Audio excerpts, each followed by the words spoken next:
my elbow goes down, I'm just going to lean into my arm and push. Just hold it here. Yeah, okay, good. And then follow it up a little. And Yeah, push do your this. thumb. Yeah, so that's for them, especially centering. Does the speed matter? This is a A one-hand little bit center. slow Just check this is out. better You than see Leslie? too fast. Why are we doing She it has with one one too. hand? Because it'll teach you to use your body and not your Hands. not to fight it, Okay. not to struggle it. Okay. So, and another thing that it will do, it will teach you how not to make that little hit in the middle, Yeah. which will destroy every pot that you'll ever make because it's soft clay that's not compressed and it's not centered. So, one hand, so push with your left hand. So I'm just using my heel of my hand and just pushing it up the base and then follow it up a little. Doesn't have to go high. Close your fingers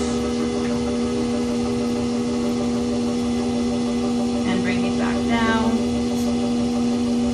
And again, as you become the width that you want it to be, stay there for a minute so that it settles into that new dimension. When you're saying that it's soft clay in the middle, like how does it happen? Like why? When you're coning up, if you go up, I can't demonstrate with one hand, but if you start off just being very flat and you go to cone up, you wind up with that sort of hit in the middle. Oh, I see. Okay, I And had that that's not experience before. right, Yeah. and that's not compressed. So Right. if you keep repeating, and Only you only the just- surfacing is going up, right? The surface of the exactly. like and then you just keep repeating that, and maybe even closing it up on the top. Then you're putting like a channel of soft clay right into the center. I have that experience. Right. Yeah. So this will prevent them Okay. from happening. So again, push. So I'm just holding my hand right against the wheel. That's all I'm doing. And then follow it up a little. And bring it down. All I'm not using my arms or my muscle as much as I'm using the momentum of the wheel and my body weight.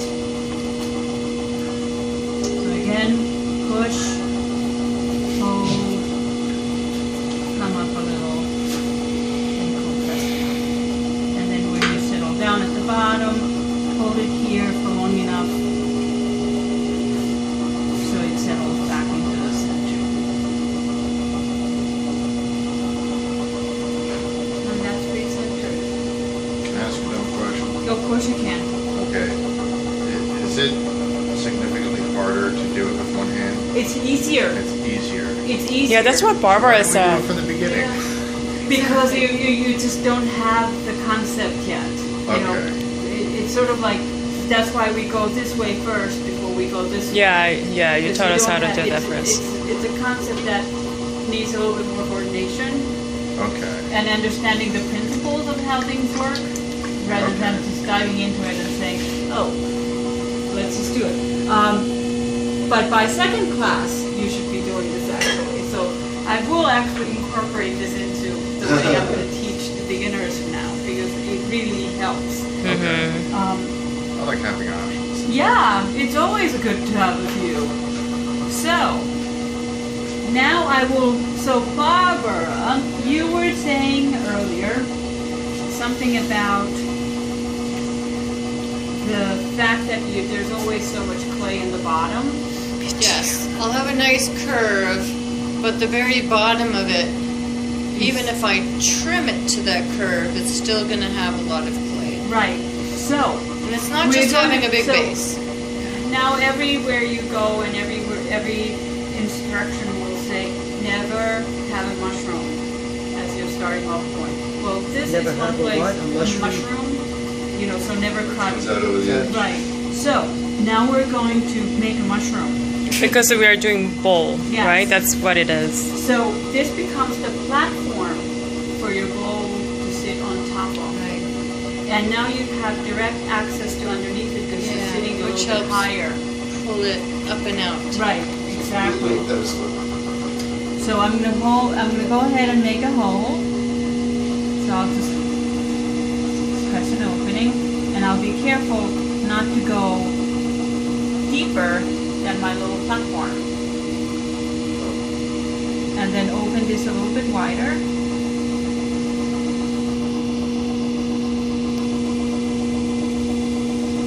When you open it, I'm pushing it into my thumb. So is it curved or it's flat? curved. It's curved. You're pushing with your thumb, you said? I'm pushing it into my thumb Into your thumb. on the outside. So thinking that because the end result will have Exactly. curve in the bottom, so you you're start establishing that curve from the beginning.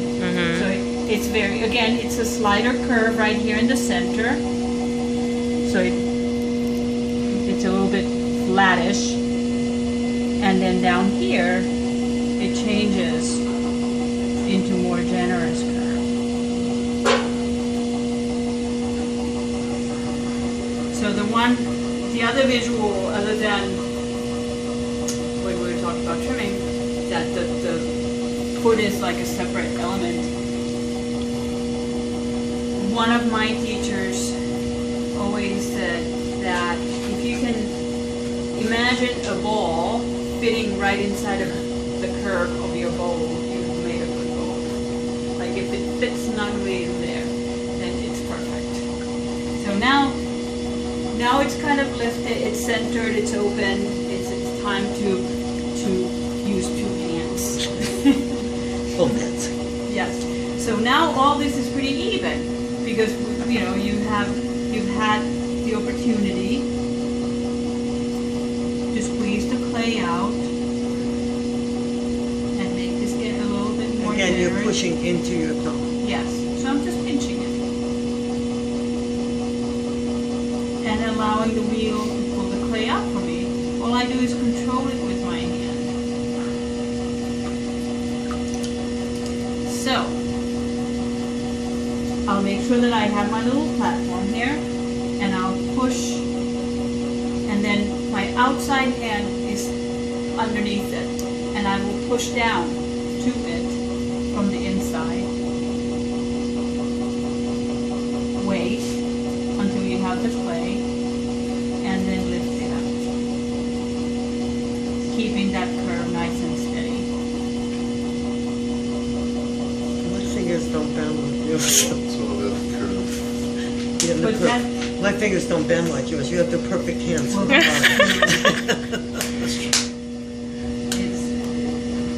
It is one of those Mother Nature's gifts.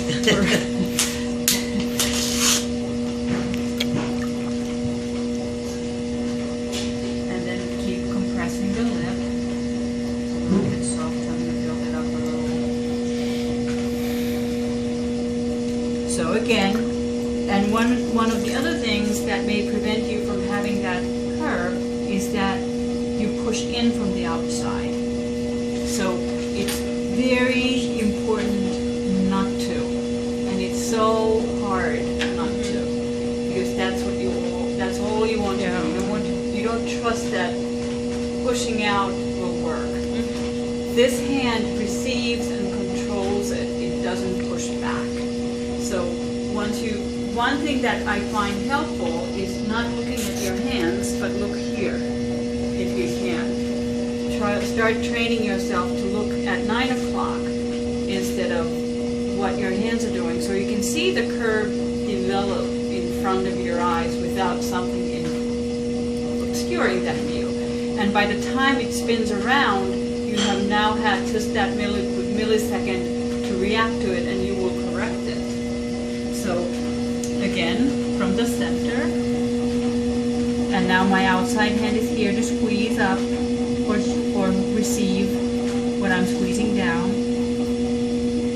and then out,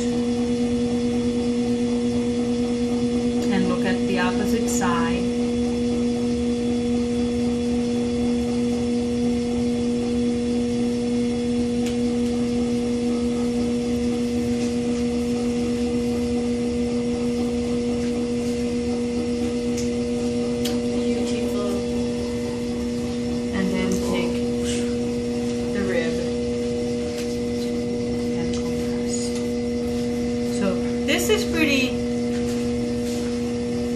terms like I feel like it kind of worked out that it has that half the sphere inside of it. So if I took a little football and stuck it in there, it would just snugly fit into that curve and fill it. So that was a visual that really helped me to. You okay? Yeah. Was there something on the table? No, I'm alright. Okay. Like there's roaches here or something. Maybe what attacked it. Which then helps you in planning how you're going to move your hands, because you now have it again. If you have a destination, you know how to get there. So if you have that image of that half the sphere curve, you will take the right steps to get there, instead of, oh well, let's just see what happens. You know, that's kind of the worst approach you can take, is the oh well approach. So think of that curve growing with each pull proportionally, so that you begin with that curve, the seedling of that curve from the beginning, and each time you lift, you just make it a little bit bigger and a little bit bigger. Just follow the curve. Just follow the curve. Follow the curve. Follow the curve. And then use the rib at the end if you like. Follow the curve of the ball.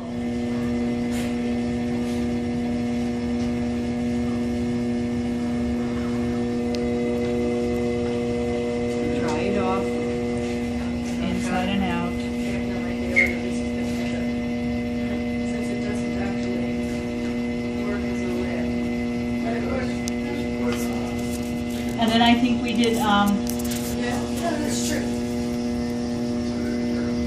that and then put it on there. That's so I'll undercut a little bit, you saw it. just to get that little, whatever extra little bit of play out. And then I wanted to make that rim. So I'll take my nail on the outside and my index finger on the outside, and I'll just go and push, They're pinch in between. they're in the same level. One is below, one is above. Okay. So I'm just using the edge of the fingernail to put that line in there, and then start from above it and pull this open Are you pulling it all? a tiny bit.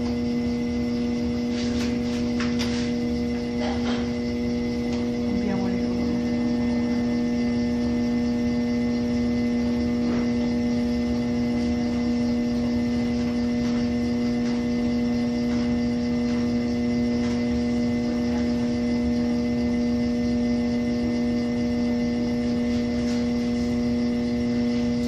That's nicer.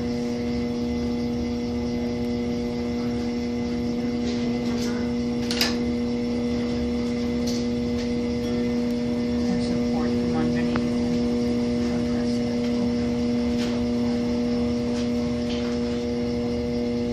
And you can do Oh wow. You're not pushing. Are you pushing? a tiny bit. Think of it as your finger. So you, but because it's not, it's curved, it makes a little, like a rib. Right.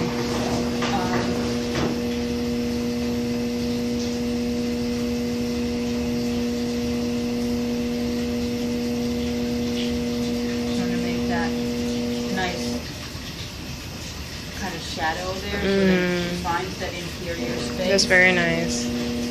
A little detail. Exactly. And then always compress the rim. Always compress the rim. And if you want to, you can even make a little.